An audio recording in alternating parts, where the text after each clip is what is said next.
¿cómo estáis? Bienvenidos al quinto programa de Yo Me Quedo TV. Como cada martes y cada viernes estamos con vosotros y hoy en un programa muy molón, ya lo veréis. Hemos estado, como siempre, con la reunión previa antes del programa, antes del show, y va a estar esto muy bien. Vamos a empezar como siempre saludando a todos los que nos veis, nos escucháis ahora mismo.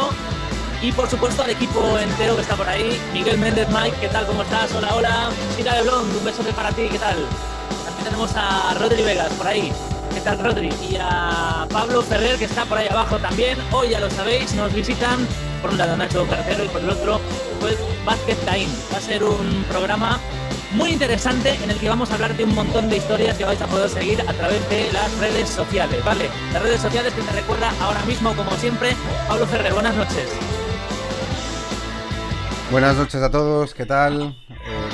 Este micro Charlie que nos estás haciendo de R2D2 esta noche. Está Recordad culito ahí. está ahí, Recordad las redes sociales que tenemos abiertos: Facebook, Twitch y YouTube con nuestro vídeo en directo, y también Instagram y Twitter. Todos los usuarios son Yo Me Quedo TV, y nuestro sitio web, como no, www.yomequedo.tv.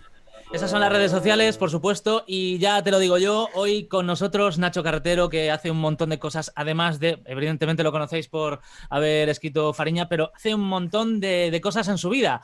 Es periodista, escritor, hace un montón de reportajes y luego nos contará él un poco también sobre Fariña y sobre toda su vida ahora en el confinamiento. Y también hoy con nosotros, que ya está por ahí abajo, José Antonio Vázquez Taín, popular juez, una persona que lo verás mucho en la tele, lo oirás mucho en la radio, con casos muy importantes relacionados con narcotráfico, el Códice Calistino y esa desaparición, el de fatídico tren de Angrois o el caso de Asunta, aunque también ha escrito cosas. Bueno, yo les voy a saludar ahora. Nacho, ¿qué tal? Buenas noches, ¿cómo estás? ¿Cómo estáis? Encantado de Pues estar aquí, aquí con vosotros. igualmente un placer tenerte. José Antonio, tus amigos te llaman Toño, yo no sé cómo quieres que te llamemos. Señor Taín, señor juez, su señoría, Toño, No, José mira, Antonio. vamos arrancando ya. Su señoría como mínimo. No, mira, vamos con Toño y tranquilidad que estamos entre amigos. Y al final, lo que nos estén viendo, pues simplemente, como no pueden participar, vamos a estar tranquilamente charlándonos y tratándonos de tú y de Toño, que para eso estamos, para pasárnoslo Claro bien que y sí. pasar un buen rato. Pregunta obligada para los dos. ¿Cómo estáis llevando el confinamiento? ¿Seguís trabajando a tope? ¿Os tenéis que quedar en casa y no salís? ¿Cómo estáis viviendo este momento único para mí y yo creo que para muchos españoles? Arranco yo, pues. Sí, Sí, claro. Bueno, pues en primer lugar, como todos, con incertidumbre, con pena por todo lo que está pasando, con ese agobio casi diría vital, porque es la primera vez que tenemos una amenaza tan directa, tan tangible, que nos obliga y nos restringe tantísimo. Yo creo que es un poco la crisis, el conflicto de toda una generación europea que no habíamos vivido nada parecido, y eso pues genera muchísimas preguntas, muchísimos debates y también mucha angustia, más allá de lo incómodo que puede ser pues tener que estar este tiempo en casa, que dentro de lo que cabe pues somos privilegiados, lo que nos están pidiendo es estar en casa. Bueno, pues ya ves tú. Y como periodista pues es un momento apasionante, pues es un momento en el que cualquier periodista con esa pulsión de informar dentro, le pide el cuerpo salir y observar, intentar conocer lo que está pasando y transmitirlo.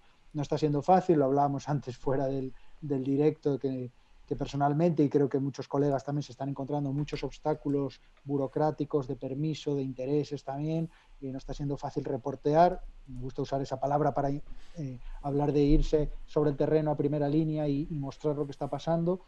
Y bueno, pues después de muchos años cubriendo conflictos, crisis humanitarias, etcétera, en muchos países, es la primera vez que la zona cero ha venido a mi casa en vez de ir yo a la zona cero. Y desde luego lo que no podía era quedarme de brazos cruzados en casa, así que bueno, estoy compaginando el confinamiento con salir de cuando en cuando, con todas las medidas de precaución, a informar y a reportear.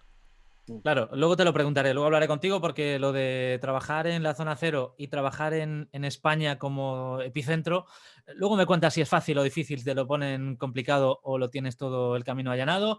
Y un juez, ¿cómo trabaja en casa o sales de casa? a ver, nosotros, desgraciadamente, si no vamos al juzgado no podemos trabajar. Es una cosa que todavía no entiendo. Somos la única administración que todavía no estamos digitalizados y bueno, la justicia siempre va por detrás de muchas cosas. Y sí, desgraciadamente, me gustaría hacer más, me gustaría que los jueces y la justicia en estos momentos estuviera más activa, estuviéramos haciendo más cosas. He tenido que ir, si uno va al juzgado es porque hay urgencias, porque hay problemas y desgraciadamente pues la gente no deja de delinquir, no deja de cometer delitos pese a que estemos en una situación de emergencia. Estoy pasando una época muy, muy preocupada, de verdad que me gustaría hacer más, me gustaría ser más útil y ahí pues la única manera de ser útiles en este caso, pues mira, ya veis por mi cabeza que me he rapado, pensando que no iba a salir de casa, me he rapado, es la forma más cómoda de estar en casa y pues eso, sintiéndome muy afortunado porque soy de los que tiene todavía muchas cosas que hacer, muchos asuntos pendientes que lo estoy poniendo al día precisamente en esta reclusión y de vez en cuando pues yendo al juzgado a echar una mano y deseando que la justicia después, cuando venga la avalancha de demandas, porque esto va a haber una avalancha de demandas enormes, vamos a tener que resolver muchísimos ERTES en el social para ver si los delays pedidos son procedentes o no son procedentes, están bien tramitados, va a haber que haber muchas responsabilidades, mucha reclamación de responsabilidad de la administración, si esa muerte, esa enfermedad se puede evitar, no se puede evitar, va a haber muchísimas demandas en reclamaciones entre particulares, lo vivimos en el 2008, lo vamos a vivir ahora, todavía estamos pendientes de acabar con las cláusulas suelo y todo ese trabajo ingente espero que la justicia esté a la altura y por lo menos demostremos que lo mismo que los médicos están demostrando que son una categoría especial, que justicia también estemos a la altura y poder echar una mano en ayudar lo mejor que podamos a este pueblo de España que está dando un ejemplo quedándose en casa.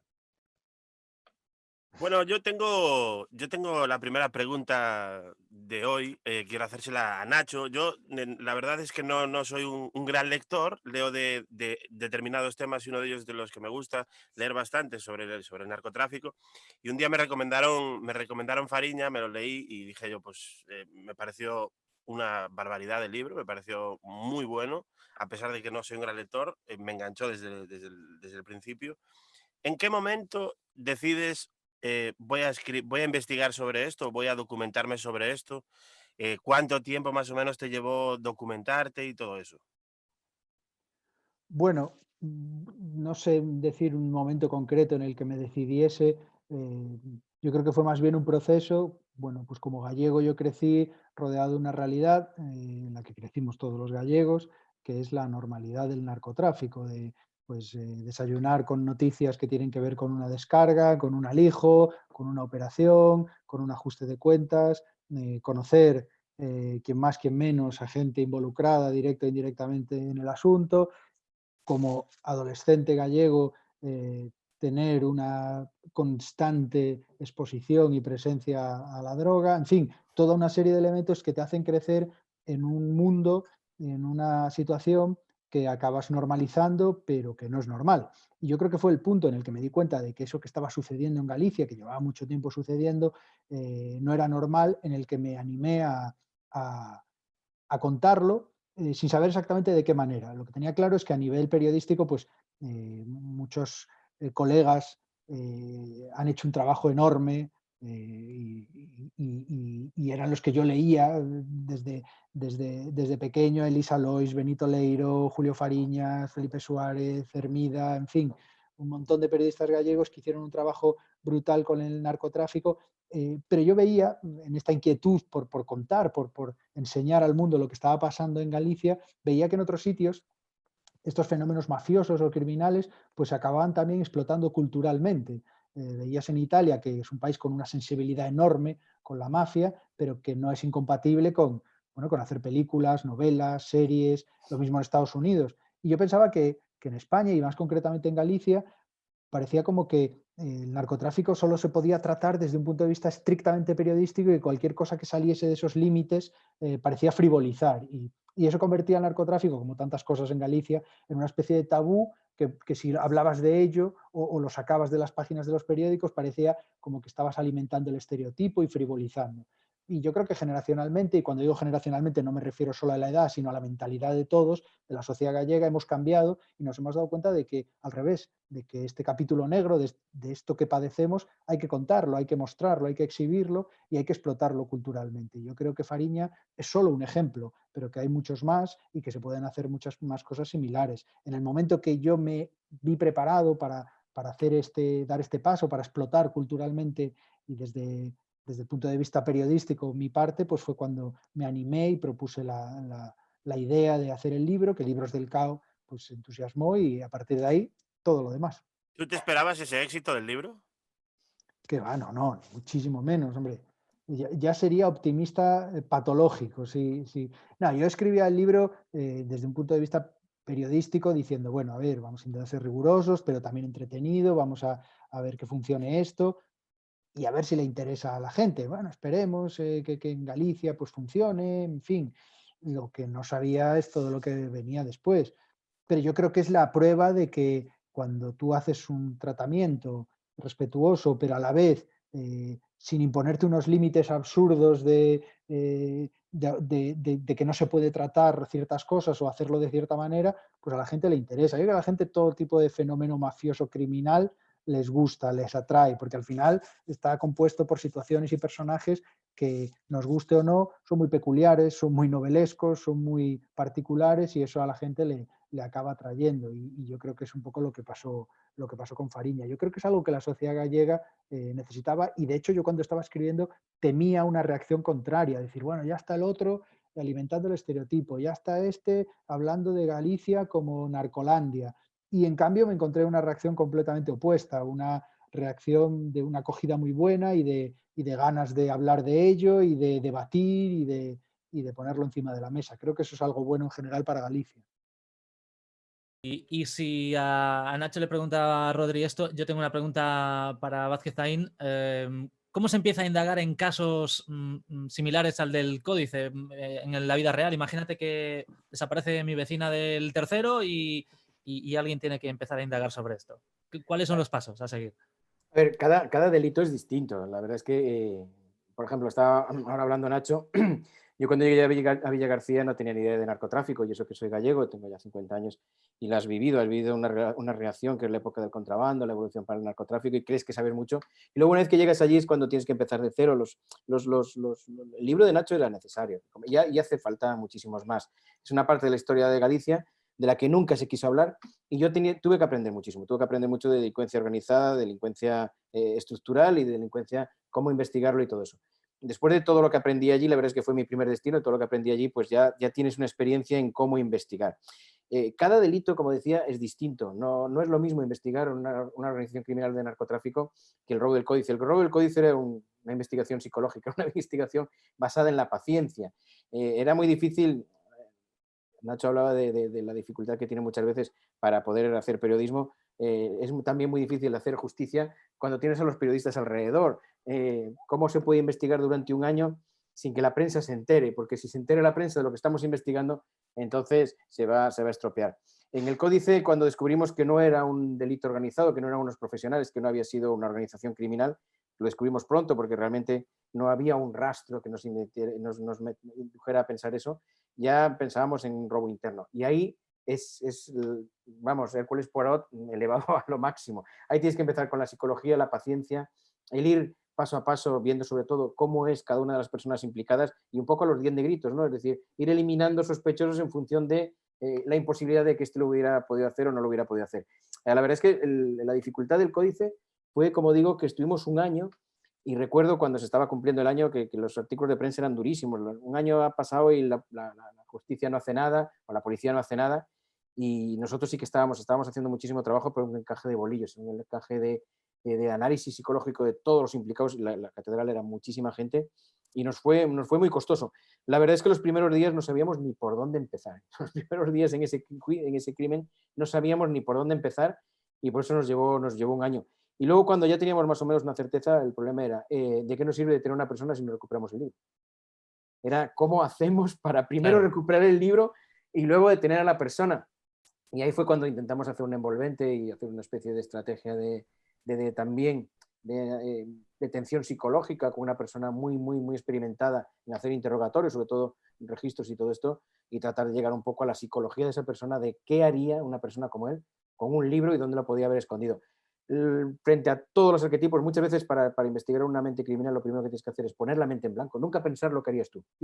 Siempre es muy difícil, muchas veces no entendemos a los criminales porque pensamos cómo haríamos nosotros. Entonces tú lo que tienes que poner la mente en blanco, saber cómo es esa persona, y una vez que la conoces decir, ahora que ya pienso como él, ¿cómo haría esa persona con el libro? Y es cuando nos dijimos, bueno, este o lo tiró o lo escondió, porque el libro le daba igual, lo que quería era hacer daño.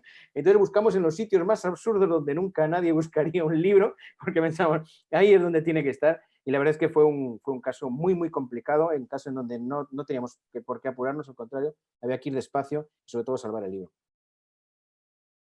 Bueno, un poco relacionado con la pregunta que le hemos hecho al juez, Nacho, ahora voy yo contigo.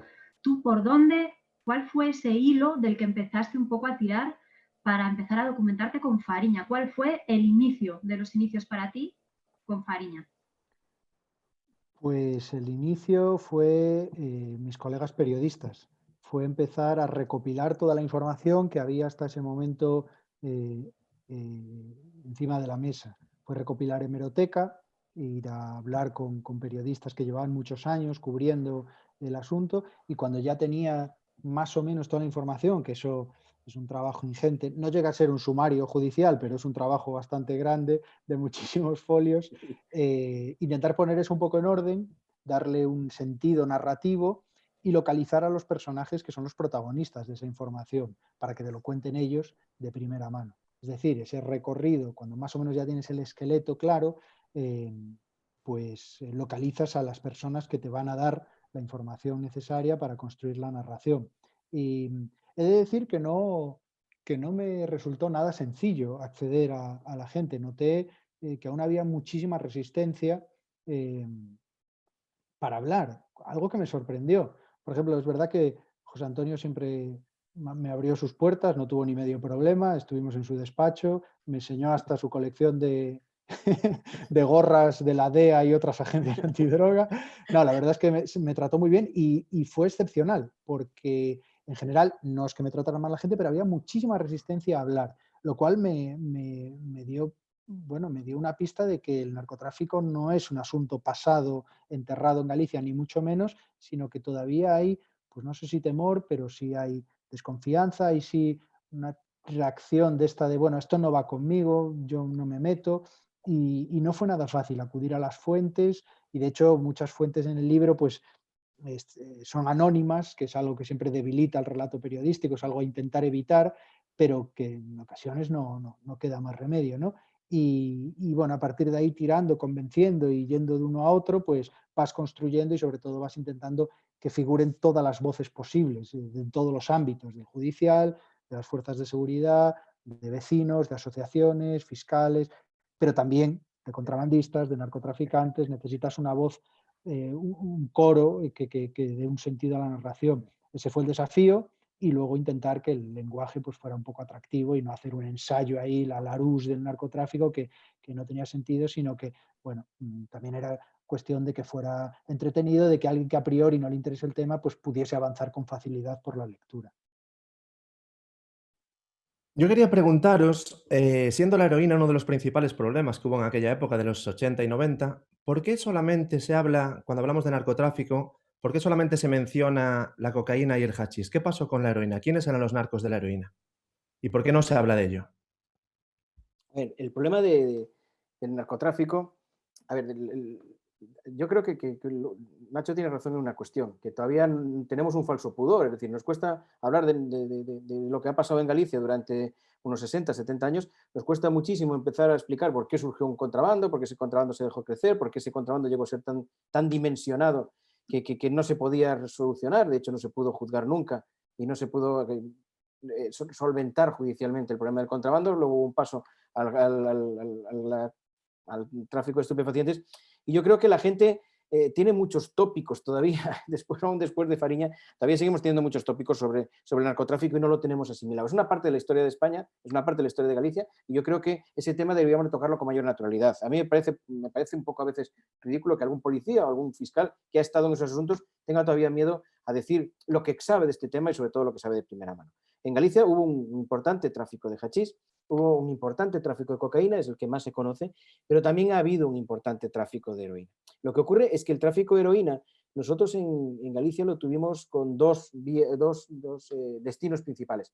En primer lugar, se almacenaba en la zona sur, en la zona de Tui, toda la frontera portuguesa, sobre todo en la zona de Tui, porque desde ahí se expedía o se mandaba para Portugal. Los portugueses, como los ingleses, consumen más heroína que cocaína. los latinos consumimos más cocaína, pero los países en donde lo que procuran es buscar una droga que les relaje, tienen un consumo superior de heroína.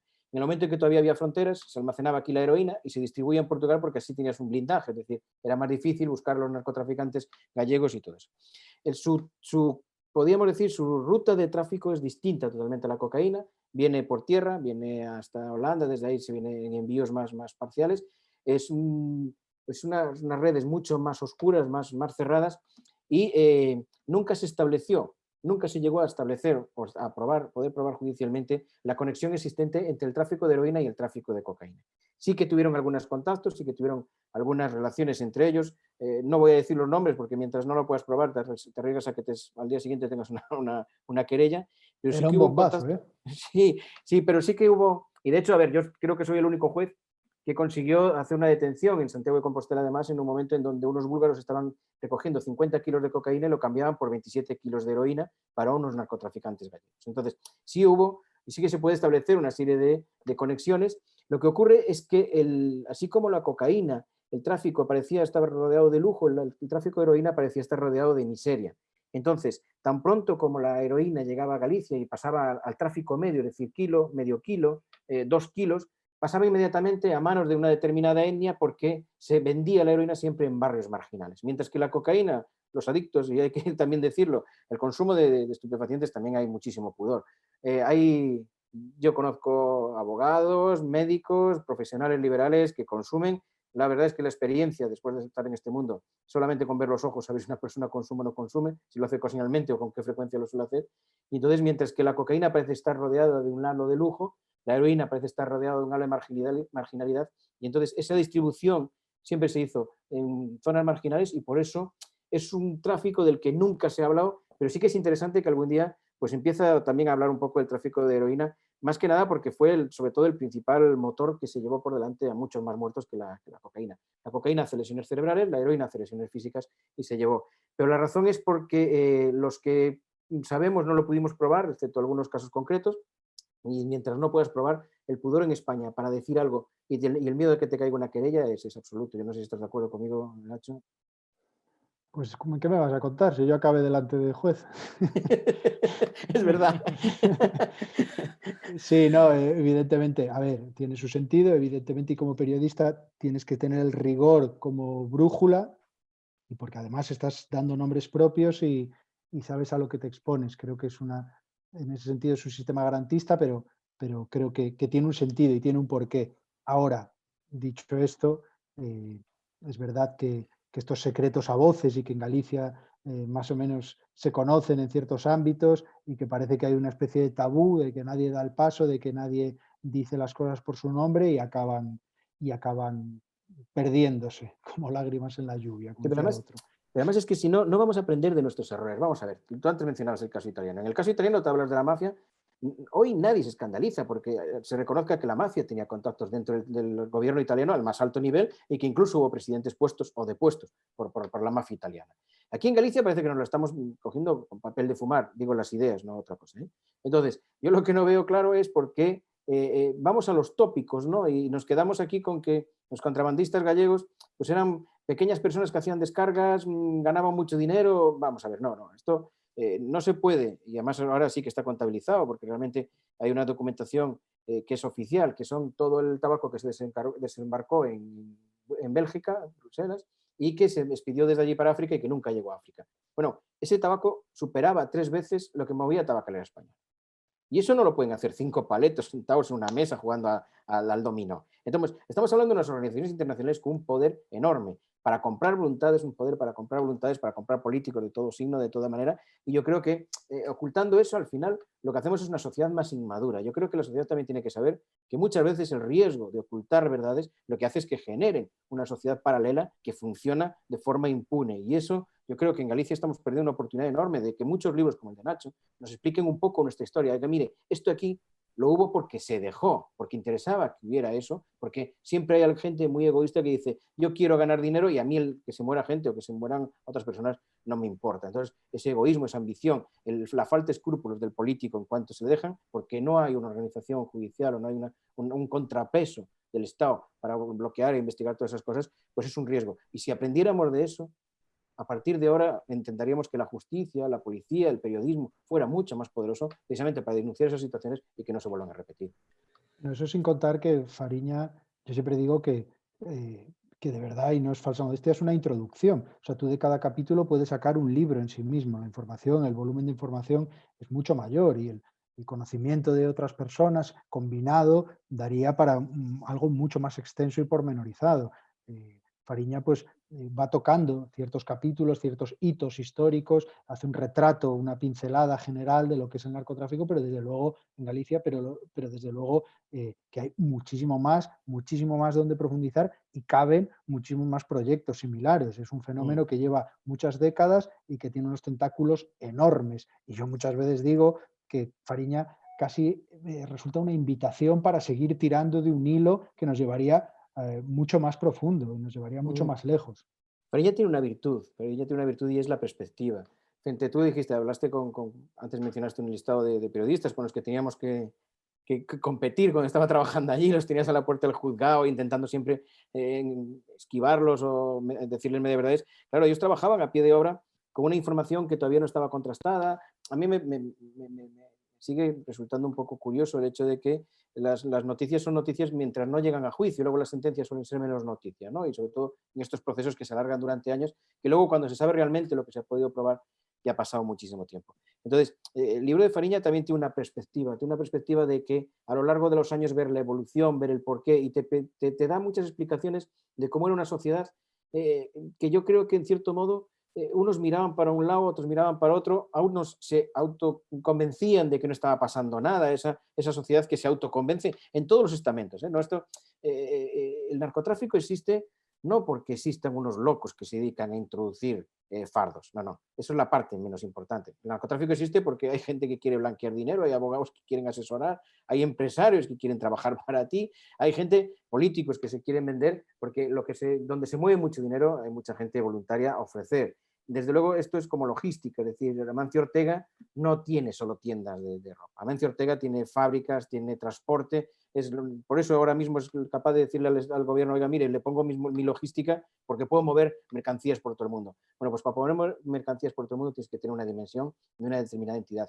Y yo creo que esa perspectiva que dio tu libro, yo creo que es lo que dices tú, el principio para que vengan otros más, expliquen un poco qué es lo que ocurrió, a qué nivel ocurrió, por qué ocurrió un poco ahora que ya ha pasado el tiempo y que ya no tenemos por qué andar mirándonos culpables, y sobre todo porque muchos de los de aquella época ya están empezando a morir, y empezar un poco a ver qué podemos aprender de una sociedad que si pierde los valores de sociedad en sí misma, si va al individualismo y al éxito fácil, pues muchas veces acaba pues como esas generaciones que pasaron en la costa, que yo las identifico más con Negra Sombra de Luz Casal, que con el brillo con que muchas veces se identifica en algunas películas.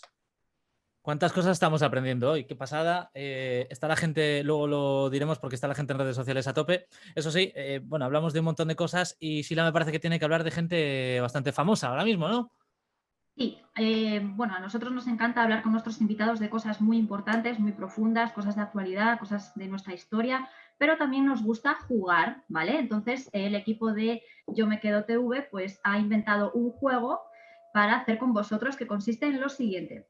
Yo os voy a leer unas frases, en este caso de narcotraficantes conocidos o famosos, y vosotros tenéis que adivinar quién ha dicho cada una de las frases, ¿vale? Oye, no voy a poner voces o acentos o tengo que ponerlos. ¿Tengo que poner voces? ¿No?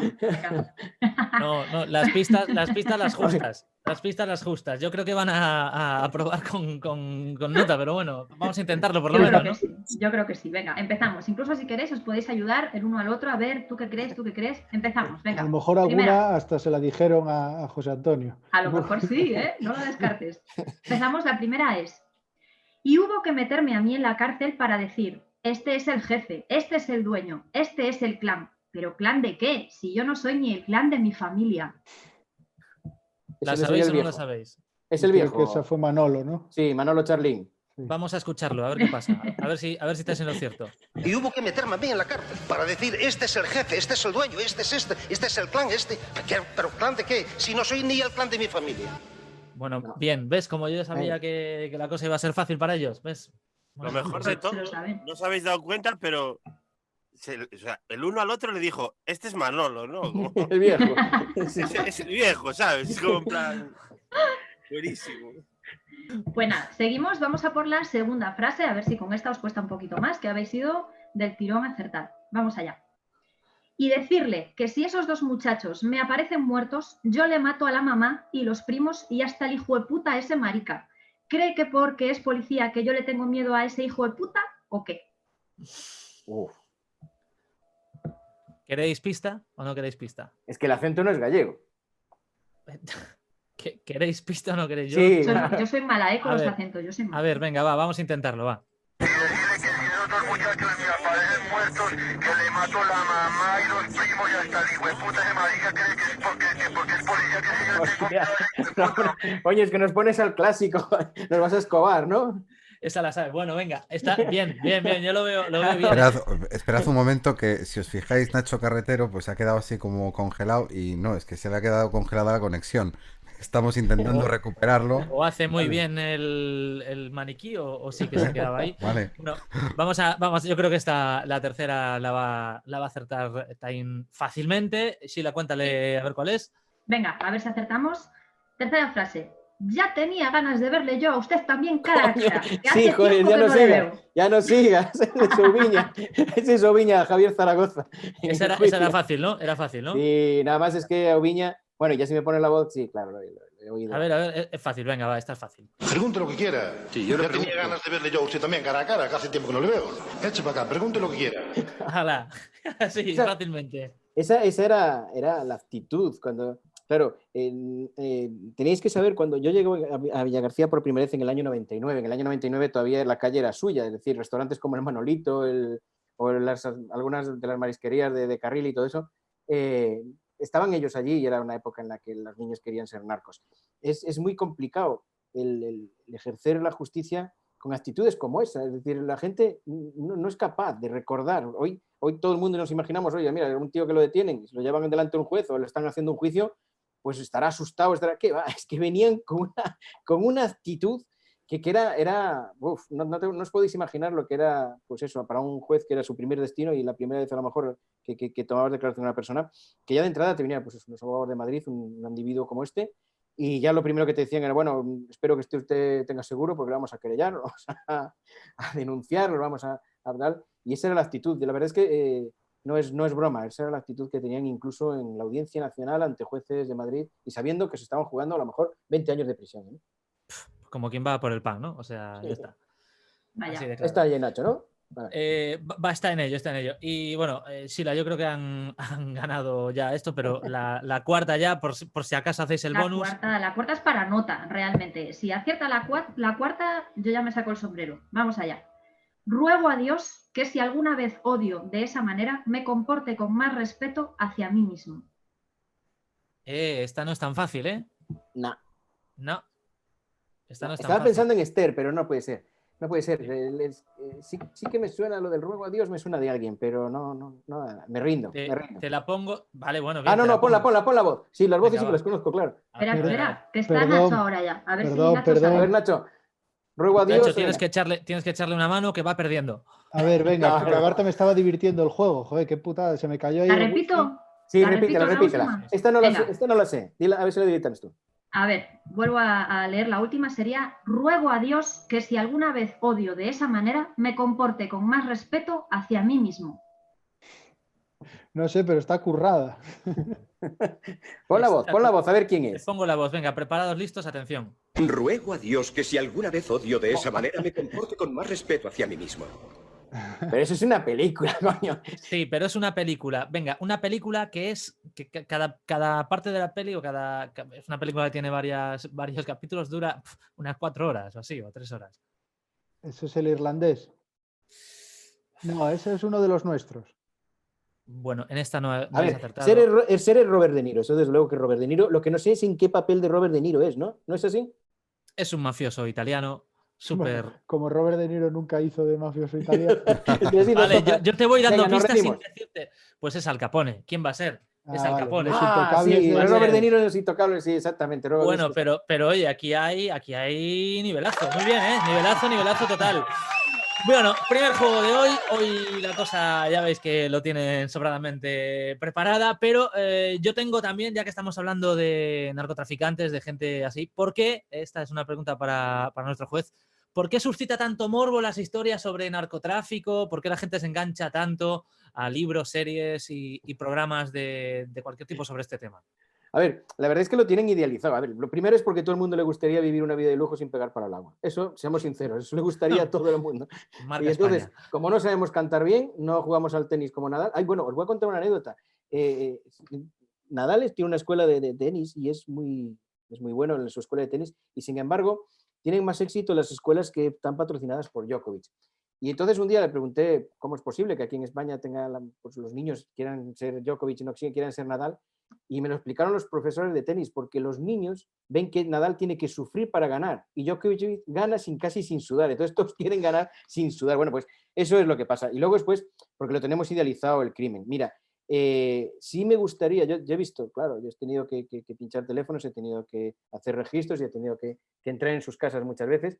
Y sí me gustaría que la gente viera algunas cosas que yo he visto. Desde luego, si todos estos jóvenes que tienen idealizado, que ven estas películas y que lo tienen idealizado, vieran muchas veces las cosas que nosotros hemos visto en algunas casas o que hemos escuchado, perdería esa imagen, ese glamour que tiene. Repito, claro, yo soy gallego. Cuando llegué allí en el año 99, 98, 99, me encontré con aquella realidad.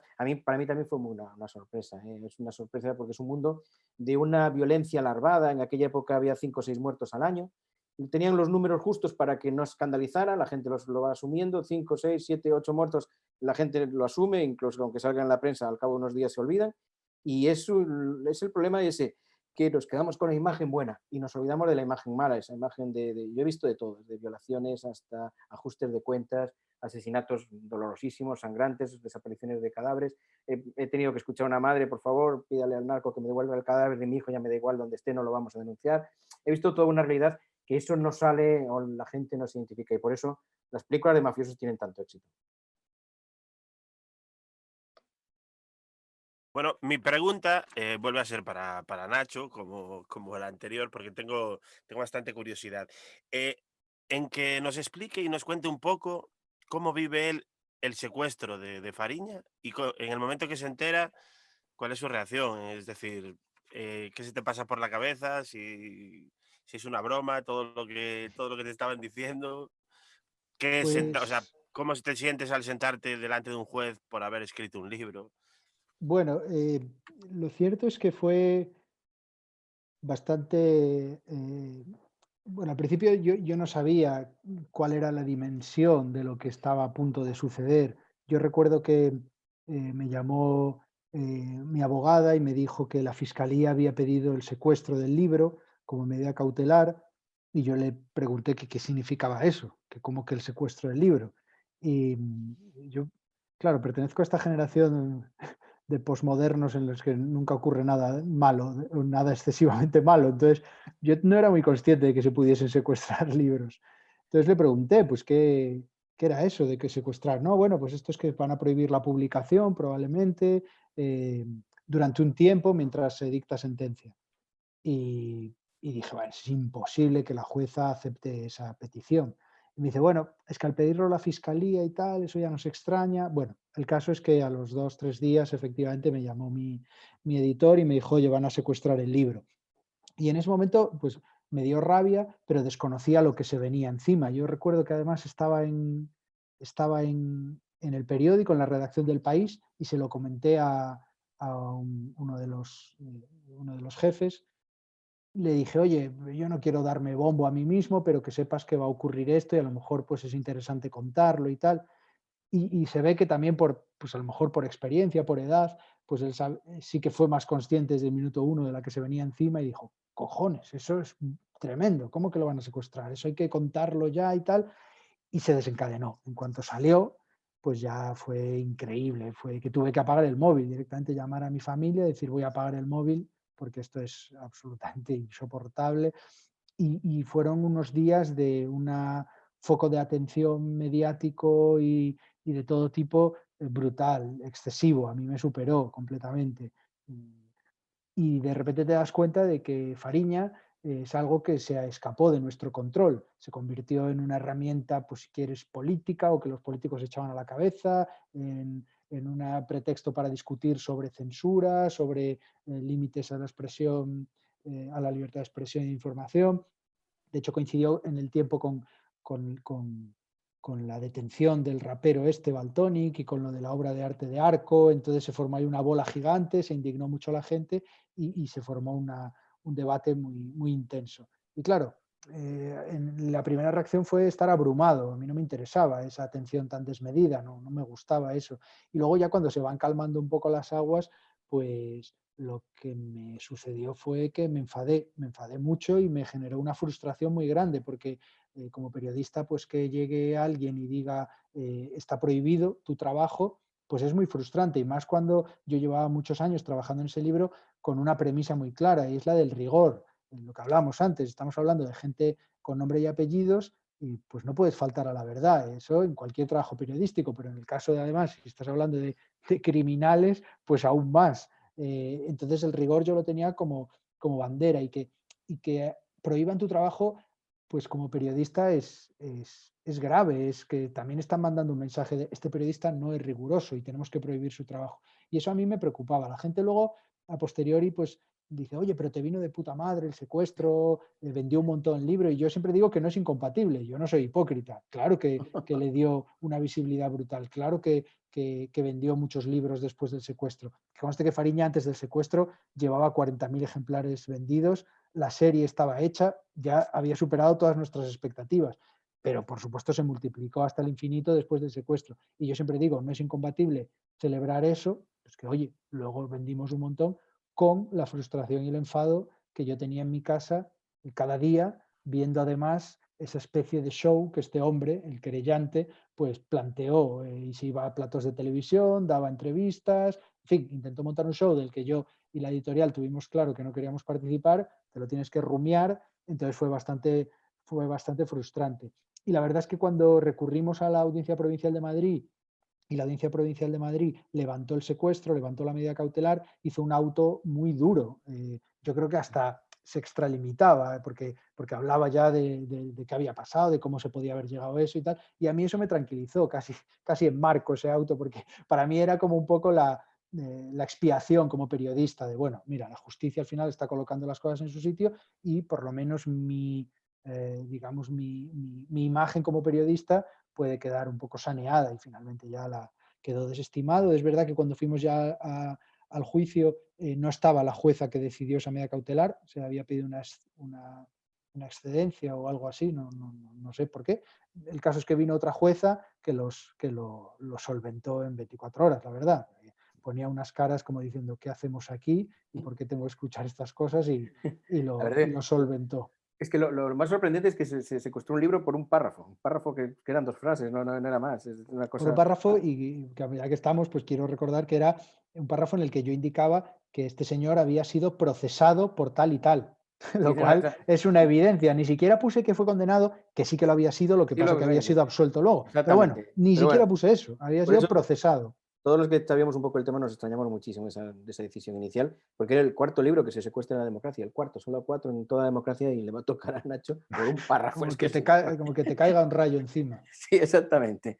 Yo, si me permitís un breve comentario, Pablo, perdona, he escuchado incluso comentarios, malas lenguas, indicando que era una maniobra de marketing, lo del secuestro de Fariña, justo en el momento antes de lo de la serie, y que luego justo que secuestren el libro.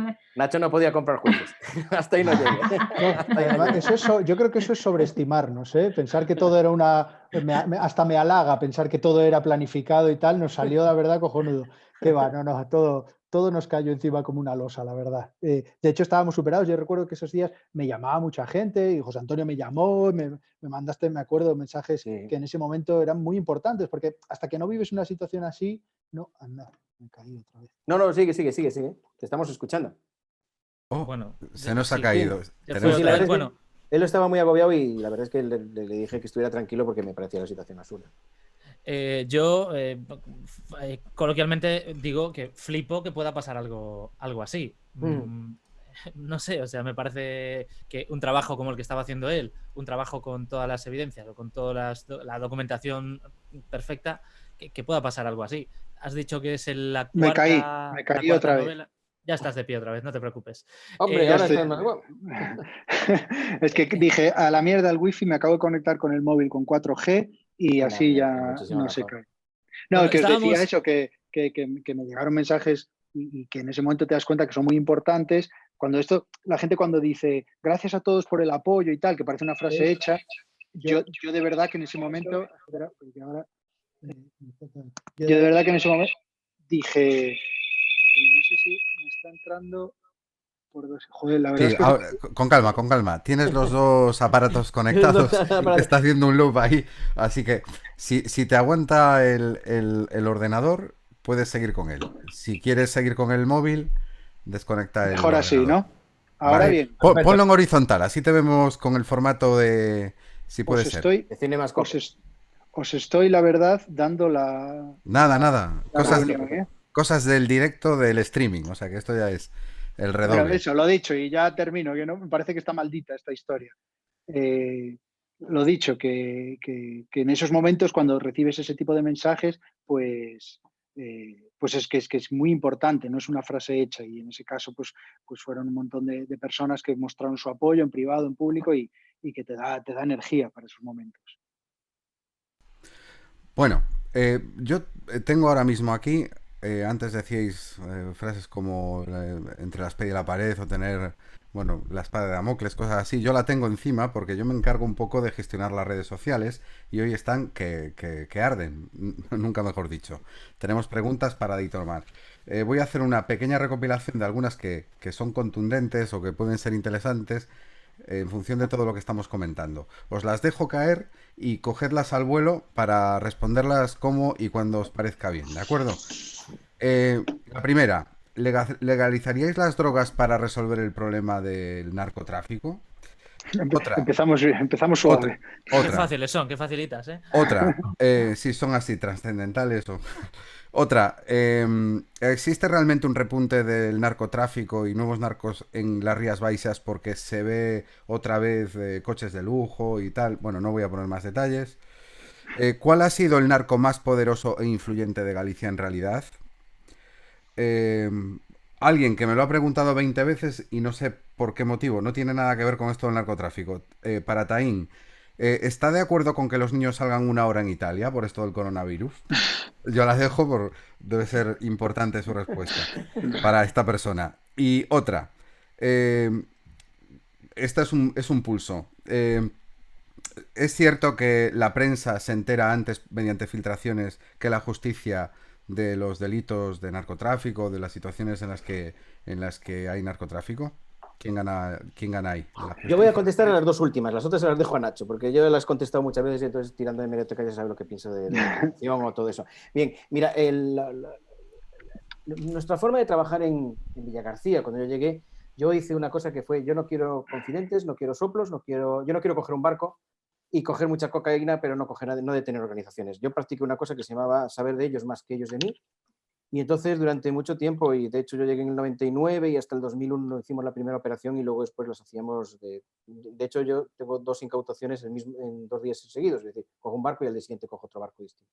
Yo retiré 54.000 kilos de cocaína basadas en una cosa que era conocerles a ellos, cómo funcionan, dónde están, quiénes son, quiénes trabajan, quién es cada uno. Nosotros hicimos operaciones en donde no solo deteníamos a los narcotraficantes aquí en Galicia, sino deteníamos a sus testaferros en Suiza, desquijábamos el dinero, sacábamos incluso en una de las detenciones, en una de las operaciones, 57 detenidos, incluso a los asesores legales mercantiles que les procuraban la documentación de los barcos. La prensa, claro, la policía lo que busca la prensa es que la prensa publique la noticia y diga quién es el que lo ha hecho para ser los primeros. Voy a contar una anécdota. En Villagarcía, a veces cuando hacíamos descargas venían los helicópteros y tú preguntas qué pinta un helicóptero para descargar un barco y era porque las cámaras van a enfocar el helicóptero. Y entonces el telediario va a abrir con una imagen de un helicóptero y se va a ver el emblema de cuál es el cuerpo policial que ha hecho esa descarga, que ha hecho esa incautación. Entonces, los letrados filtran lo que le interesa, los abogados filtran lo que le interesa, la policía filtra lo que interesa, y de eso viven los pobres periodistas que están allá a la puerta, sino de dónde iban a sacar alguna información. Entonces, no es que la prensa sepa antes, no sepa antes. Si quieres tener una justicia seria, tienes que tener una justicia basada en una investigación detallada y poder acusar. En cuanto a si los niños de Italia deben de salir o no deben de salir una hora. Hay especialistas que sí realmente tienen establecido cuáles son los riesgos de contagio, cuáles son las microgotas y hasta dónde alcanzan que pueden hacer el contagio y cuáles son las actividades en donde realmente no vas a tener ese riesgo. Si los especialistas, en base a la densidad de población que tiene Italia y al cálculo exacto de cuántos niños van a salir en las determinadas zonas, consideran que no va a haber esa proximidad social para que exista riesgo de contagio, entonces yo creo que siempre se puede acordar. Ahora, si se va a acordar porque los padres están hasta las narices y quieres que en las próximas elecciones te voten y les des una válvula de escape para que vayan a la calle, entonces tenemos un problema muy grave, porque realmente estamos hablando de salud. Y no porque los niños corran más riesgo, sino porque los niños son más portadores y más contaminadores o más contagiadores o infectadores que los adultos. Y entonces, por eso es lo que yo digo. Si hay realmente un estudio serio de que no existe riesgo social, sí que lo dejaría, pero si no, yo creo que en estos momentos lo importante es la salud, y los derechos siempre son un equilibrio entre los que tenemos nosotros y los que tienen los demás. Yo creo que la solución en estos momentos es muy importante. Y para el resto de preguntas sobre legalizar las drogas, Nacho, el repunte de las Rías Baixas, ¿cuál ha sido o cuál es o fue el narco más poderoso e influyente de Galicia en realidad? ¿Alguien tiene respuesta? No, yo sobre la legalización de las drogas no tengo respuesta, porque creo que es una pregunta con una complejidad enorme y con una profundidad enorme. Yo sí sé o me arriesgaría a responder algo, que es que habría que repensar ciertas estrategias. Llevamos décadas de lucha, de guerra contra el narcotráfico. Y esto lo engancho con la siguiente pregunta: ¿por qué hay un repunte en las Rías Baixas? Yo no creo que haya ningún repunte, simplemente el narcotráfico nunca se fue, siempre estuvo ahí. Hay picos, hay momentos incluso de más visibilidad o más atención mediática que otros, pero el narcotráfico está ahí. Pero es porque Galicia forma parte de un entramado global, es una pieza más de una cadena. No vas a acabar con el narcotráfico en Galicia así de la noche a la mañana, porque es todo un sistema global en un negocio que no creo que exagere si digo que es el negocio más rentable que hay en el mundo. Entonces, ¿cómo vas a acabar con el narcotráfico de la noche a la mañana mientras haya demanda, mientras haya gente que quiera consumir? Creo que lo que se está demostrando es que después de tanto tiempo sigue habiendo tráfico de cocaína. Las cifras del año pasado y de hace 2 decían que había entrado en Europa más cocaína que nunca, y que en Colombia había más hectáreas de cultivo que nunca antes. Por tanto, lo que estamos viendo no es ninguna mejoría, es lo contrario.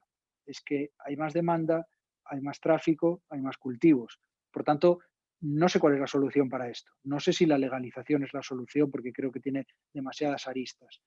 Pero sí sé que hay que cambiar cosas, que esto, lo que estamos haciendo actualmente, no funciona. Y no funciona no porque la gente que está llevando a cabo esta lucha, entre ellos jueces, no lo estén haciendo bien, sino porque los datos nos están diciendo que cada vez hay más, de que este no es el camino, que no se puede parar así el narcotráfico. Estoy seguro de que José Antonio quiere añadir algo, aunque dijo que no iba a... Dos cosas muy rápidas. La primera es que os tengo que dejar porque me está surgiendo una cosa urgente aquí, y la segunda, el problema de Galicia, y yo creo que habría que hacer otro día si queremos para hablar de cuáles son los métodos de lucha. El problema de Galicia, lo que se intentaba era que ellos no estuvieran por encima del Estado.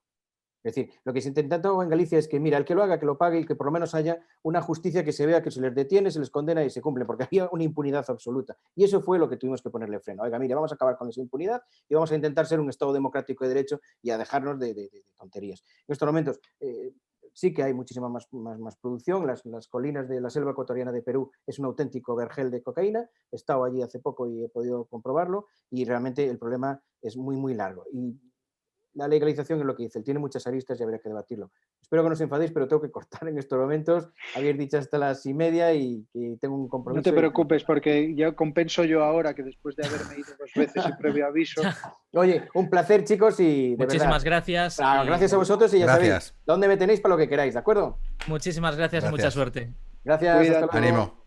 Os recordamos a todos que el viernes también vamos a tener programa, aunque es festivo, vamos a tener un programa especial, ¿vale? Con los mejores momentos de los últimos que hemos hecho y que podéis vernos y seguirnos en todas las redes sociales, @yomequedotv y en www.yomequedo.tv, ¿vale? Yo tengo más preguntas, ya que está Nacho por ahí, yo tengo más preguntas, hay muchas Yo me quedo. Vale, quédate, sí, quédate. Solo ahí faltaba porque que me fuera después de haberme caído 2 veces. no te Bueno, preocupes. yo tengo más preguntas de redes. Pues si quieres pregúntale tú, yo también tengo algunas, o sea que Nacho te va a tocar, coge el escudo. Bueno, a ver, voy a recopilar alguna por aquí. Bueno, preguntan sobre el libro de Pablo Ibar, por cambiar un poco de tercio. ¿Por qué lo publicaste con Espasa y no con Libros del Cao? Buena pregunta. Este a lo mejor es una persona que conoces porque está escribiendo cada 2x3, se llama Guillermo Esteban. Sí, No sé lo si conozco. lo Es un conoces. periodista mallorquín, muy buen periodista, muy buen reportero. Pues Sí, lo tenemos sí. aquí. Y mete el dedo en la llaga como buen periodista. ¿Por qué no publiqué con Libros del Cao? Bueno, la verdad es que los editores de Libros del Cao ya son más que mis editores, son mis amigos. Somos amigos, nos hicimos una muy buena relación, aparte vivimos muchas experiencias con Fariña juntos y eso une. Es verdad que las circunstancias del libro de Pablo Ibar fueron especiales y yo necesitaba una cobertura económica para viajar a Estados Unidos, para entrevistar a la familia, etcétera, y poder sacar adelante el proyecto. Y en ese momento, pues Libros del Cao no estaba en condiciones de poder echarme una mano en ese sentido y sacar adelante el proyecto. Pero y Espasa sí, pero desde luego eso no significó ningún tipo de conflicto porque yo sigo vinculado ya no solo personalmente a Libros del Cao, sino profesionalmente porque yo publiqué ahí un librito de la colección Hooligans Ilustrados, que es una colección de fútbol que hacen ellos, y yo publiqué el del Depor. Sigo teniendo relación con ellos y estoy seguro de que más pronto que tarde volveré a publicar, si ellos tienen a bien, con Libros del Cao. Muy bien. Nacho, no sé si tienes ahora mismo la vista del hablante o la vista esta que nos vemos todos a la vez. Dale con el dedo en el iPhone a ver si ves a una cara nueva por ahí. Hombre, ¿cómo está, señor? Está con nosotros el señor Blanco, don Carlos Blanco, ¿cómo estamos? ¿Qué tal? Directísimo desde ahí ya. Sí, acabo de quitarme el chándal del Celta por respeto a Nacho, que lo tenía puesto, y dije, no, quité el del Celta y me puse el del mi pub preferido de Ourense, que es el mío. Para entrar en son de paz, ¿no? Sí, no quería yo bronca, y menos contigo, Nacho, estás más delgado, tío. Estoy más delgado. Esto de estar encerrado, me dedico a hacer ejercicio y estoy adelgazando en vez de engordar, fíjate. ¿Cómo estás, Carliños? ¿Qué tal vas? Bien, trabajando con Osvaldo Digón para algo que ya teníamos previsto hacer y que curiosamente ya tenía título y era Ken Shomedo. Mira tú, qué oportuno, ¿no? Ya, 10 de la mañana nos juntamos y trabajamos y nada, y después... Oye, pero te vamos a ver ahora en la unidad, ¿no? Se estrena ahora ya, ¿no? Eso es en mayo y eso va a ser un cañonazo del copón. Eso tiene una pinta maravillosa. Buah, es que Dani de la Torre es la leche, tío. Y Alberto Marini, su secuaz. No sé, fue una gozada. Nunca había ido tantas veces en helicóptero. Y la verdad lo pasamos muy bien. Y estoy seguro que habrá segunda y creo que tercera parte porque la serie una factura brutal y ya fue comprada para toda Hispanoamérica. Sí, lo que pasa es que no vamos a poder ir a Madrid. Cross me hace hablar contigo en castellano, Nacho. Ya. No, hostia, Podedes falar en galego, non me... Bueno, claro. Pero igual é que como hai máis xente de toda España escoitando, bueno... de fora... Subtitulado eso, así. No, eso, que nada, lo que no podemos hacer o que no podemos hacer é ir a Madrid a Estrea e o glamour e a alfombra vermella e toda esta historia que non hemos tenido oportunidades, pero bueno, promocionaremos desde casa, que algo es. Tenemos un cambio en el equipo, se acaba de ir el juez Taín, pero acaba de entrar, ya lo conocéis evidentemente, a Carlos Blanco, que es actor, presentador, humorista, interpretó a... ¿Sí? Y que además hice de Taín en la ficción. Eso te iba a decir yo, que además de Oviña en Fariña hiciste a Taín en una miniserie sobre el Códice Calistino. Sí, yo ese tema lo tengo muy tocado por todos los años. Es verdad. Fui el marido de Carmen Avendaño en Heroína.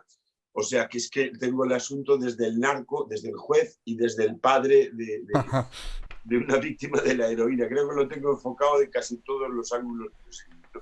Y aparte, yo nací aquí, con lo cual, o sea, estoy en el epicentro del asunto y yo fui testigo, vamos, fui testigo porque me lo dijo un testigo presencial y así me lo hizo saber, que el hermano de Charlene se quejaba que salía poco en Fariña.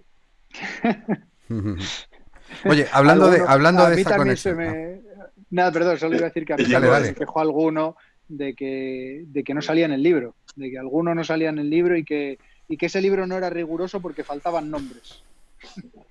Hablando de esa conexión, porque estáis aquí, porque hay una conexión, ¿cómo fue aquel rodaje de Fariña? O sea, tú, Nacho, lo viviste de manera intensa, revisando a lo mejor, o a lo mejor asesorando a los guionistas, etcétera. Y tú, Carlos, ¿cómo lo viviste también? Porque va otra pregunta implícita, que ya te habíamos escuchado en alguna entrevista. Tú viviste esa época en el ojo del huracán cuando eras un chaval, ¿no?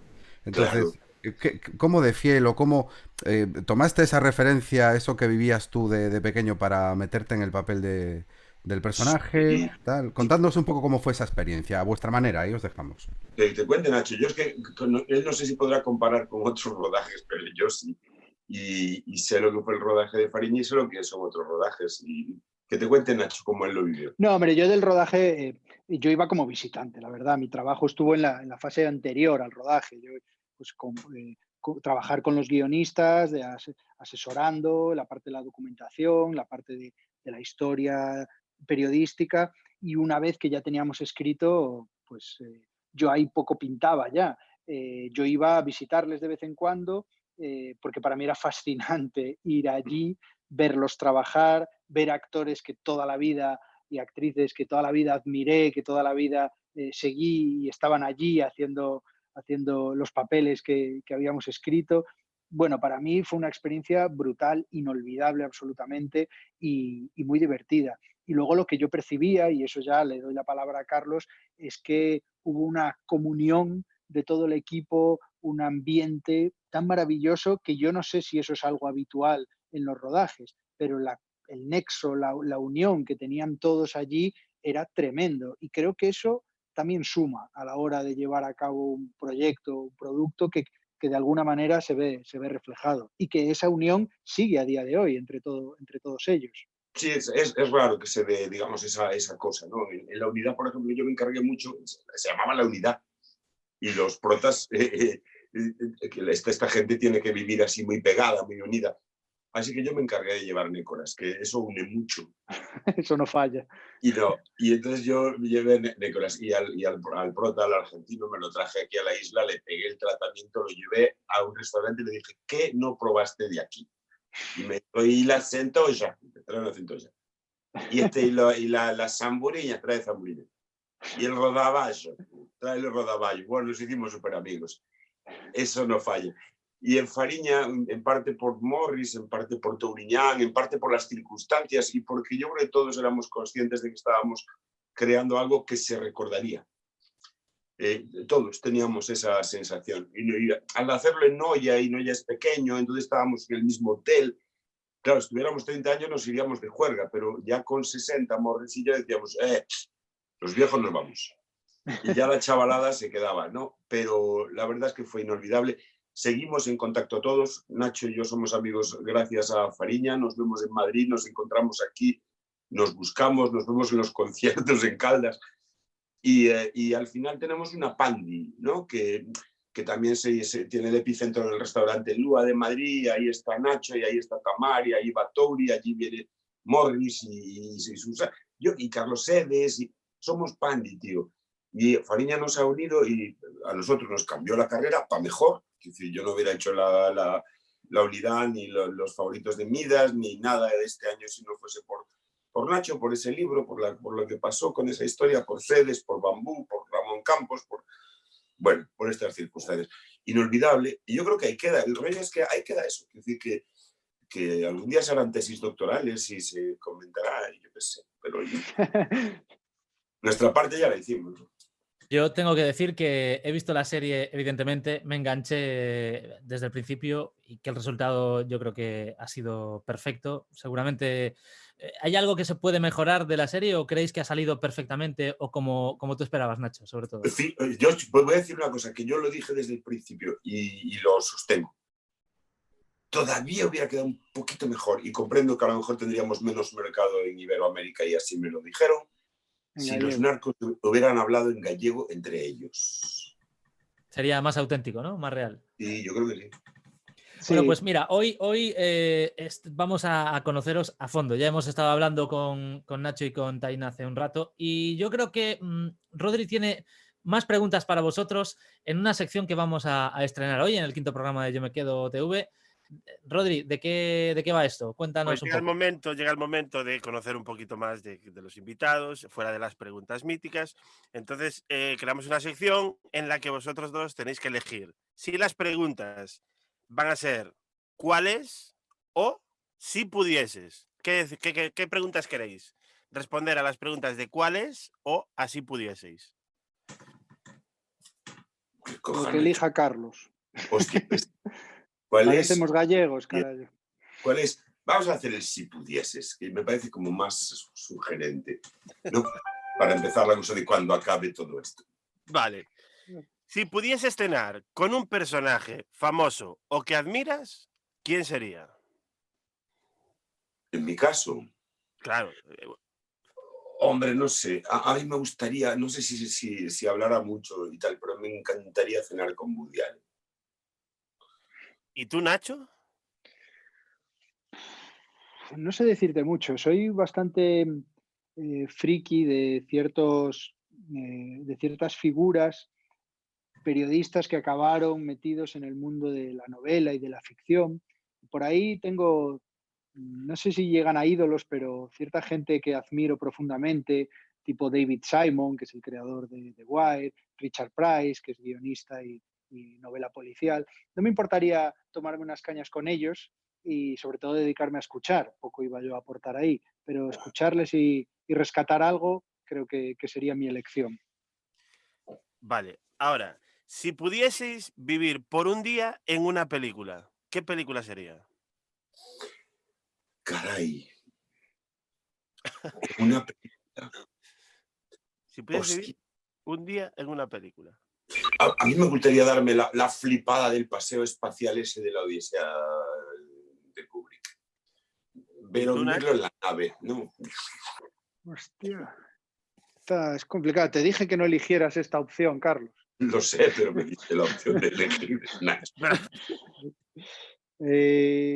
Es que claro, bueno, tendría mucho que pensar, porque las pelis que más me gustan ocurren cosas muy convulsas y no me gustaría estar dentro, me gusta verlo desde fuera. Ocurren cosas muy dramáticas y muy terribles. Pero algo que te gustara, Claro, algo que me gustara vivir, pues... Hostia, a mí también me molaría que me viniera a buscar Richard Gere al trabajo y me quitase de la conservera. O sea, todo bien, ¿eh? La verdad es que no me sale nada. O sea, me salen películas que admiro, que he visto muchas veces, pero que ni de ninguna manera me gustaría estar ahí dentro. Y al decir tú la Odisea en el espacio, pues, oye, una aventura de estas, pero que acabe bien, pues no estaría mal. O, por ejemplo, una peli de estas chorras de ciencia ficción en la cual alguien acaba salvando al mundo, pues oye, pues mira, también estaría bien vivir esa aventura y acabar siendo el salvador del mundo, no está mal. Bueno, vamos a dejarlo en que te gustaría ser un superhéroe. Molado, sí, molado. Es verdad, venga, Spider-Man, me gustaría ser en una de Spider-Man. Super Nacho. Y la última, si pudieses intercambiar tu vida con alguien, ahora mismo. Hostia. En este mismo momento, cambiarme por esa persona. Ahora mismo, Carlos, estarías viviendo la vida de otra persona. Y otra persona ahí, en tu casa. Hostia, a mí no me importaría ser LeBron James. ¿Y a ti, Nacho? Pues hombre, como estamos de confinamiento, no me importaría, por ejemplo, ser no sé si lo leísteis ayer el artículo, de que el CEO y fundador de DreamWorks está pasando el confinamiento en su yate privado de 11 millones de dólares, que es un yate espectacular de 30 y pico metros de eslora, y lo está pasando en el Caribe, el confinamiento. En realidad él está siguiendo todas las leyes y cumpliendo todas las leyes, no sale del barco. Entonces igual, pues durante la cuarentena me cambio por él, no me importaría. ¿Sabes que a mí una vez me ofrecieron actuar para un millonario tetrapléjico en su barco? Hostia, ¿y qué dijiste? Que no. Hostia, no, porque hacer reír a un tipo en solitario es tan complicado. Durísimo, ¿no? Sí, y por otro lado, me conmovía lo de tetrapléjico, ¿no? Pero si no, me encanta poder decir a los ricos que no tienen suficiente dinero para pagar. Y lo hago de vez en cuando. Eso Darte ese gustazo. Hay una historia sobre Beyoncé que la llamaron para hacer un concierto privado, creo que fue Beyoncé, y le dijo que no. Le dijo, bueno, tú ponme un precio. Creo que le pidió como 20 millones de euros y luego le dijo, vale, pum, y se los pagó. O sea... y ahí estaba Beyoncé. Me consta a Miguel de Lira infinidad de veces siendo Currás. Le dijeron, haces el pregón, pones tú el precio. Y Miguel nunca lo hizo. O sea, no le interesa. Habría que ver si le ofrecen 20 millones, ¿eh? No lo sé, pero yo creo que se los llegaron a ofrecer. Porque en algún caso quien se lo ofrecía igual era más del gremio que tú conoces especialmente. Bueno, última pregunta. Nos vamos a... si pudieses hacer algo durante 1 hora y que no estuviese penado, ¿qué harías? O sea, algo que estuviese penado y que no tuviera consecuencias. ¿Qué harías? Ahora mismo salir a la calle. Buena respuesta. Buena respuesta. Hostia, no está mal. Carlos se lo está pensando mucho, ¿eh? No, yo ahora mismo, si pudiese y no estuviese penado, lo que haría sería cogerme el coche, irme a Coruña, conocer a mi sobrino, que nació hace un mes y aún no lo pude conocer y lo estoy deseando. Y así que eso es lo que haría si pudiese. Lo que pasa es que estoy pensando que esta respuesta es muy errónea, porque entonces la gente me va a decir, joder, eres un irresponsable, si no estuviera penado harías esto y pondrías en riesgo la vida de la gente, eres un irresponsable. Entonces retiro toda esta respuesta y le doy la palabra a Carlos. No, yo como soy tan atravesado diría, pues ahora no salgo. Joder, es que te digo una cosa, no se está tan mal en casa. Yo la verdad es que no lo llevo muy bien porque me gusta salir y tal, pero hay gente, yo tengo amigos que se están acostumbrando demasiado al confinamiento y ya están diciendo que la idea de volver a la vida real, a la vida normal, les está dando mucha pereza. Hay gente que se está adaptando muy bien al hecho de estar todo el día tirado en casa. Demasiado bien. Pensemos que seguro se va a dar este caso de la gente que el día nos suelten, ese día la atropella un coche. Esa es la historia de... Te quedarás en casa, gilipollas. Eso va a ocurrir, por estadística va a ocurrir, va a ser tremendo. Inevitablemente. Eso tiene un reportaje. Hombre, sí. Inevitablemente. El martes pasado nos visitaron el programa Leticia Sola y Marta Doviro, que nos dejaron unas preguntas para vosotros. Nos dejaron unas preguntas para ambos y otra para el juez Taín. En este caso, como se tuvo que marchar, tenemos a Carlos Blanco, que hará su papel perfectamente, ¿verdad, Carlos? Yo contesto la de Taín sin problema, sí. Pues vamos a ver los vídeos que nos dejaron por aquí. Y la pregunta es, ¿qué habéis aprendido durante la cuarentena? Ahí queda la primera pregunta. ¿Qué habéis aprendido? Bueno, yo muchísimas leyes porque nosotros los jueces siempre tenemos que estar al día, reciclarnos y tal, y ahora me estoy estudiando todos los documentos del gobierno para lo de los runners, porque ahora tengo que juzgar esto, claro. Las nuevas publicaciones del BOE, imagino. ¿Qué has aprendido tú, Nacho? Bueno, pues yo creo que lo que aprendí, más que aprender, es lo que intento poner en práctica y que es siempre tomar perspectiva. Digamos que es una situación de mucho impacto para toda una generación en Europa, que nunca habíamos vivido una cosa tan drástica, tan real. Es como que el mundo real se nos plantó en la puerta de casa de pronto y nos damos cuenta de que es del sistema, de que la realidad que nos rodea es mucho más endeble de lo que creemos y no se sostiene por sí sola. Puede llegar un bichito y ponerlo todo patas arriba. Y eso es una lección, es un aprendizaje también para el futuro. Pero cuando hablaba de ponerlo en perspectiva, creo que lo que nos están pidiendo es quedarnos en casa. Eso no significa tanto, y más con las comodidades que tenemos. Tenemos todos una casa más o menos acogedora, con una conexión, con una televisión, con unos supermercados a rebosar de comida. Todo lo que tenemos que hacer es quedarnos quietecitos un rato en casa. Si tomas como perspectiva eso, creo que te da medida de lo privilegiados que somos, porque la gente cuando sales por ahí y te toca cubrir algún conflicto, cubrir algún reportaje de crisis humanitaria, te das cuenta que lo que estamos viviendo nosotros no tiene mayor importancia. Sí, es un sacrificio, es incómodo, pero no tiene nada que ver con las realidades que hay en el mundo real, que es la mayoría del mundo. Pero no hace falta irse lejos para descubrir ese mundo real. Esta semana yo estoy trabajando con la Cruz Roja para sacar un reportaje sobre la situación de mucha gente aquí, en España, en Madrid, en otras ciudades, que están confinados en situaciones brutales, muy duras, sin un duro, sin trabajo, porque pertenecían a la economía sumergida que hay en España y ya no tienen dinero, de la noche a la mañana se han quedado sin trabajo, en pisos muy pequeños, muchas familias viviendo en habitaciones, y te das cuenta de que hay otros mundos muy reales, muy duros y muy crudos que están aquí mismo. Entonces yo creo que si un aprendizaje que debemos rescatar o que debemos aplicar de todo esto es tomar la perspectiva de lo que nos está pasando, de lo que puede pasar en cualquier momento y también de lo que al final nos están exigiendo a nosotros, que tampoco es ningún drama. Y vaya rollo que os acabo de soltar, ¿eh? No, y luego están los encabronados, que a mí me llama mucho el sector encabronado. Estos que, ¿sabes? Que, o sea, nunca se les ocurrió protestar sobre los recortes sanitarios, pero ahora están como locos porque la sanidad no tiene suficientes mascarillas. Vete a tomar por el culo, hombre. Yo creo que está siendo un aprendizaje global para todos. Creo que también hay que ser críticos en la justa medida, porque creo que a todos nos ha pillado por sorpresa y que esto es ensayo-error. Se podrían haber hecho cosas mejor, es indudable.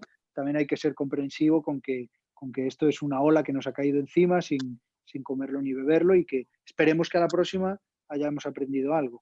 Hombre, si aprendemos de esto, la lección, ¿no? Parece como un nunca más al revés un poco, ¿no? Exacto. Yo tuve la sensación esta de un nunca más al revés, donde la extrema derecha ahora va como loca a degüello, ¿no? A intentar cargarse a los colectas y a todos estos, ¿no? Y el PP que no se sabe muy bien a qué juega, ¿sabes? Si ataca o contraataca, o estamos o no estamos, y ese barullo en el que están. Los del PSOE desbordados en el poder, porque se les ve, a veces ves a la pobre Yolanda saliendo diciendo no sé qué más hacer, ya, no, les ves superados y desbordados, como supongo que estaría otro gobierno en sus mismas circunstancias, un poco más generosos. Perdonad que os corte, no quiero cortaros, pero nos estamos quedando ya sin tiempo. Tenemos una segunda pregunta de Marta Dovío, que en este caso va dirigida a usted, señor juez. Vamos a verla. Querido juez, quiero que sea honesto. Yo veo muchas películas de thrillers y de suspense y este tema. ¿Alguna vez a usted le han intentado sobornar? Ahí queda eso. Va a caer un puro ya. Para empezar te va a caer un puro por la pregunta. Ya te Hombre, lo esta sí que estaría bien que la contestase Taín, de verdad, que tiene morbo la pregunta. Y sospecho que diría que sí, porque en alguna ocasión le habrá pasado. En Mira García no sería raro que esto le hubiera pasado. Pero Taín es un tipo muy inteligente y sabe muy bien lo que cuenta. Una pregunta espectacular. Carlos, yo lo siento porque te toque contestarle a ti. Yo tengo una para Nacho, casi para ir acabando. Te lo decía al principio, y evidentemente tú que sigues currando, sigues saliendo de casa para trabajar. Yo, como te decía antes, también te escucho en la radio por las mañanas, en la SER. Bueno, vas a la radio andando, ves la Gran Vía de Madrid vacía. ¿Es fácil trabajar ahora mismo en España, siendo una zona pues, muy afectada por todo lo que está pasando? ¿Te ponen facilidades, te dan todo hecho o por lo contrario te ponen un montón de puertas cerradas que tienes que ir abriendo tú como puedes? Me alegro que me hagas esta pregunta, porque la verdad pues es yo ya que... somos dos. La verdad es que personalmente, y creo que le está pasando también a otros compañeros, nos estamos encontrando muchas dificultades para lo que es reportear. Yo le llamo a reportear, pues en realidad a lo que es la obligación de cualquier periodista, o al menos de los periodistas que nos dedicamos a reflejar las situaciones, que es estar en primera línea, sobre el terreno, entrar en los sitios, hablar con la gente, ver, observar, comprender y contarlo. Y me llama la atención que me estoy encontrando con dificultades en cuanto a gestionar permisos a través de consejerías, de ministerios.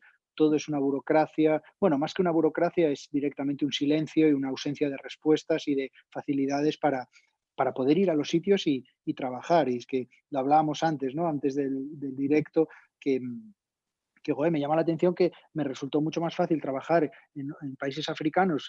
Pues me acuerdo cuando fui a cubrir la crisis del ébola, que podíamos entrar en los hospitales, en los centros y hablar con los vecinos y requería, digamos, unas gestiones mucho más simples que lo que estamos viendo aquí en España, y me llama la atención. Yo no digo que es que pueda entrar en un hospital una manada de periodistas, pero que se ordene y que se entienda que el periodismo también tiene un papel muy importante en todo esto, y que tenemos que conocer las realidades, aunque sean duras, y conocer y ver lo que está pasando en todas las dimensiones del asunto.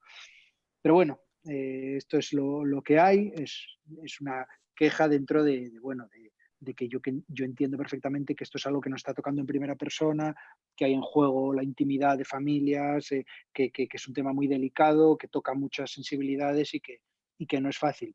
Y sobre todo que es que están desbordados, que todo el mundo estamos desbordados, y que a quien le toca conceder estos permisos, gestionarlos y atender a la prensa son los primeros que están absolutamente colapsados por la situación. Podría preguntarte 1000 cosas de periodismo, de cosas que puedas estar viendo o de compañeros de otros medios, pero no tenemos tiempo. Si eso lo dejamos para cuando pase todo el coronavirus y lo hacemos en persona. Pero antes de irnos, pregunta que le hacemos a todos los invitados, ¿vale? Y que queremos que nominéis o penséis en alguien, algún amigo conocido vuestro, para que esté con nosotros en próximas ediciones del Yo Me Quedo TV. ¿A quién invitaríais si fueseis los directores del programa para que estuvieran aquí con nosotros? Ahí la dejo votando. Y tenemos que responder ahora, ¿no? Sí, hombre, tampoco es tan difícil, ¿no? Ostras, Pues mira, ya hablar con Manolo, el de Restaurante Lua en Madrid, tío, que es un tipo muy interesante, do Carballiño, y como él, tantos otros hosteleros ahora mismo están haciendo cálculos de cuándo podrán meter gente en los restaurantes. En su caso, con uno de 5, una estrella Michelin, pero da igual, supongo que al de Furancho Milucho le estará pasando 3/4 de lo mismo. Vale, pues mira, ¿y tú, Nacho? Si Manuel no quiere, podéis hablar con el ministro de Sanidad, creo que sería una entrevista interesante para él. Y si no, pues mira, ya que hoy estuvo Carlos y Manuel es amigo de ambos, pues podéis llamar a Touriñán, que entren Touri y Manolo y hacéis ahí un programa de lo más apañado, porque Manuel, como dice Carlos, puede hablar de cuál es la situación tan dura que se le viene a muchísimos negocios en España, y Touri puede hablar de lo demás. Pues van a ser, yo creo que 2 invitados espectaculares. Nos quedamos sin tiempo. Hoy hemos alargado el programa un poquito más porque el tema lo merecía y la ocasión lo merecía. Carlos Blanco, muchísimas gracias por estar con nosotros esta noche. Un placer. Salud. Muchísima suerte en todos tus proyectos. Seguro que después de todo esto va a ir la cosa hacia arriba y vamos a estar todos trabajando a tope. Muchísimas gracias y hasta la próxima, ¿vale? Gracias. Y Nacho Carretero, pues claro, evidentemente a ti y a José Antonio la mayor de las gratitudes. Por supuesto que estamos encantados de que hayas estado aquí. Muchísima gente al otro lado que sigue preguntando cosas, pero que nos quedamos sin tiempo. Mucha suerte en todo lo que venga, en la nueva novela que vayas a sacar y por supuesto, en esta situación complicada. Yo creo que la labor de los periodistas es vital. Y sobre todo si dicen cosas de verdad y no se dedican a desinformar, como también hay muchos, que eso es de lo que quería hablar contigo antes, pero ya otro día esa casa, ¿vale? Ya otro día. Pues nada, muchas gracias a vosotros, que fue un placer y que una sorpresa muy, muy grata ver a Carlos por aquí, y fue fue un rato muy, muy agradable. Muchas gracias. A ti y al resto del equipo, por supuesto, daros las gracias a todos. Un abrazote, Sheila, un beso a Mike, a Rodri, a Pablo. Hoy nos vamos a ir, evidentemente, recordándoos que el viernes, aunque sea festivo, vamos a estar aquí con un programa especial, recopilando lo mejor de los últimos programas. El jueves. Ah, el jueves, vale, perdona. La hora del programa. Vale, pues el jueves estaremos aquí con un programa especial y hoy también nos vamos de una manera especial con una canción que habla de Arousa, y ya que hemos estado hablando de Fariña, qué mejor que despedirnos con esto. Un abrazo grandote de Charlie, sed felices y hasta el jueves. No os olvidéis, vale, Yo Me Quedo TV. Adiós, sed buenos, chao. Traballando na batea, jano cartos coa marea, puta madre. Ameixas e mexilóns, grandes como os meus collóns, estás-me oindo. Desembarco pola noite, cargome pola mañá, sobran cuartos. Pola tarde o despertar, volto outra vez para o bar, que apetito. O tabaco, Praterito, Laureano e máis Charlín, a fariña e o futuro non me canso de dicir. Puta madre, son de Arousa. Puta madre, son de Arousa. Make Cambados great again, e non mires pra ninguén. Puta madre, son de Arousa.